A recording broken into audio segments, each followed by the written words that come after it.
좋은 화장품으로 아무리 관리해도 거울을 볼 때마다 눈가에 하나둘씩 늘어나는 잔주름, 세안 후 푸석하고 당기는 피부를 보면 정말 속상하죠.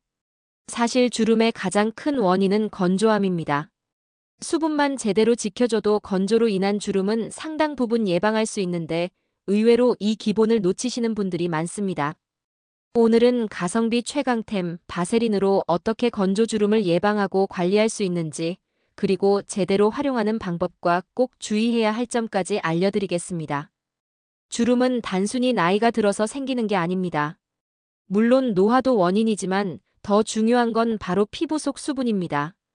우리 피부 속 수분이 빠져나가면서 탄력이 떨어지고 이 빈 공간에 표정주름이 굳어지면서 점점 깊어지죠. 마치 메마른 땅이 갈라지듯이 말이에요.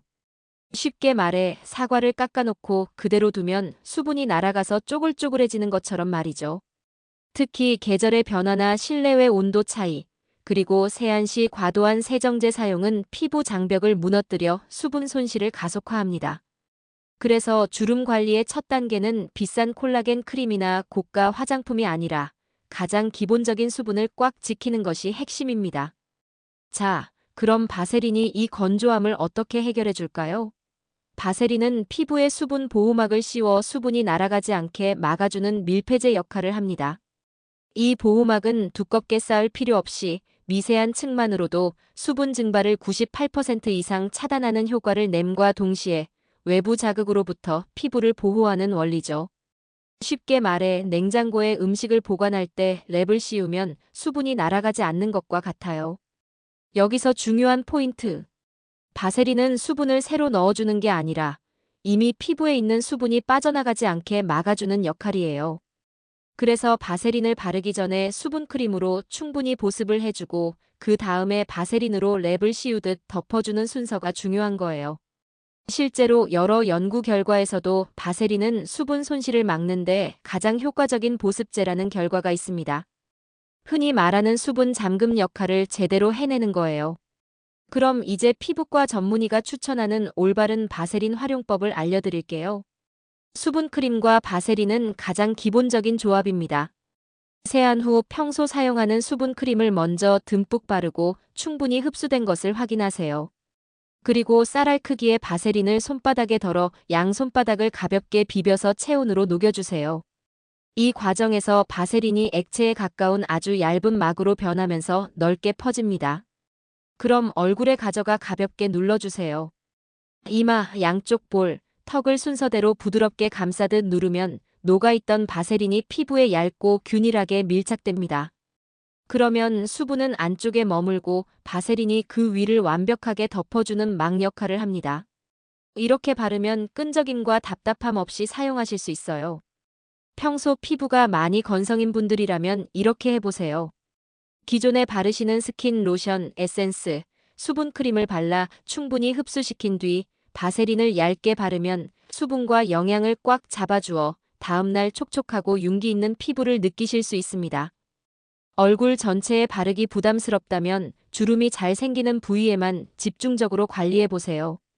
눈가, 입가, 그리고 목처럼 건조주름이 잘 생기는 부위에만 얇게 바르면 주름을 효과적으로 관리할 수 있어요. 그 외에도 바세린은 다른 유효 성분 제품과 시너지를 낼 때 그 진가가 발휘됩니다. 레티놀과 바세린을 함께 사용 시 피부 재생을 촉진해서 주름 개선에 놀라운 효과를 볼 수 있어요. 하지만 처음 사용하면 피부가 따갑거나 붉어지고 각질이 일어나는 적응 기간이 필요할 수 있어요. 처음에는 농도가 낮은 제품을 사용하거나 며칠에 한 번씩 소량씩 발라 피부가 적응할 시간을 주는 것이 좋습니다. 레티놀은 피부를 건조하게 만들 수 있으니 제품을 바른 후에는 보습 크림을 충분히 발라주는 게 중요합니다. 그리고 그 위에 바세린을 얇게 덮어주면 레티놀의 주름 개선 효과는 그대로 유지하면서 자극은 줄여주기 때문에 민감한 피부도 주름 개선 효과를 누릴 수 있어요. 재생크림과 함께 사용 시 크림만 발라도 충분히 효과가 있지만 더 효과적으로 활용하고 싶다면 크림을 바른 후 바세린으로 덮어주는 방법이 있어요. 유효 성분이 공기 중으로 증발하지 않고 피부에 더 오래 머물면서 흡수율을 높일 수 있거든요. 쉽게 말해 좋은 크림의 효과를 더 좋게 만들어주는 거예요.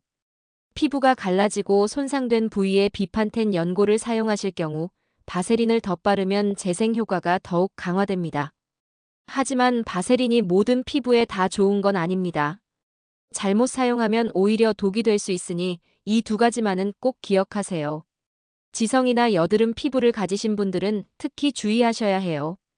바세린은 피지까지 가두는 성질이 있어 유분이 많은 지성 피부나 여드름이 자주 나는 피부는 트러블이 악화될 수 있습니다. 이런 경우에는 건조한 유존에만 부분적으로 사용하거나 아주 소량만 테스트해보는 것을 추천합니다. 아침 사용은 피하세요.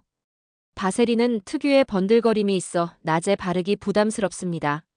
자기 전 스킨케어 마지막 단계에서 발라주면 밤새도록 수분을 지켜주어 다음날 아침 놀랍도록 촉촉하고 부드러워진 피부를 만날 수 있습니다.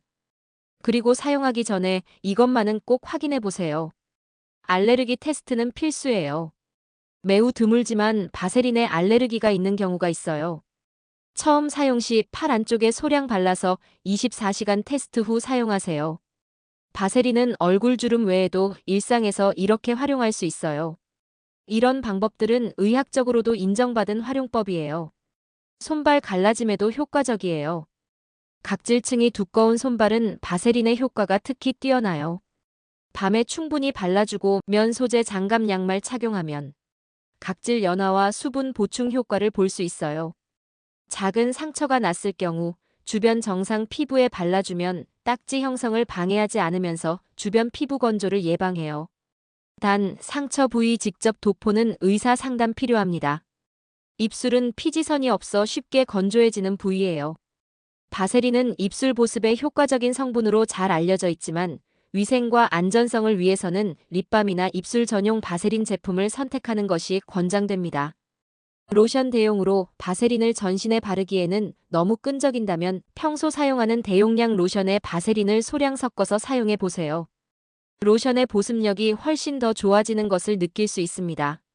정리하면 바세린을 활용한 건조주름 관리의 핵심은 다음과 같습니다. 1. 충분한 수분 공급 후 바세린으로 잠금. 2. 극소량 사용. 3. 야간 사용 원칙. 바세린은 마법의 만능템이 아니라 올바르게 사용했을 때 수분 보존에 탁월한 효과를 보이는 과학적으로 검증된 보습제입니다. 무엇보다 중요한 건 본인 피부 상태를 정확히 파악하고 적절한 방법으로 사용하는 거예요. 결론적으로 주름 관리의 비밀은 수분을 지키는 습관에 있습니다. 이 핵심만 제대로 지킨다면 단돈 3,000원짜리 바세린이 여러분의 피부 고민을 말끔히 해결해 줄 수 있습니다. 집에 있는 화장품 위에 바세린으로 수분막을 씌우는 습관만으로도 그동안 아무리 발라도 건조했던 피부가 속부터 꽉 채워지는 경험을 하게 될 겁니다. 오늘 알려드린 수분 공급, 얇게, 밤에 이 세 가지 원칙만 기억하세요. 이제 여러분은 비싼 화장품에만 의존하지 않고도 스스로 피부를 관리하는 전문가가 될 수 있습니다. 오늘 영상이 도움이 되셨다면 좋아요, 구독, 알림 설정도 잊지 마세요.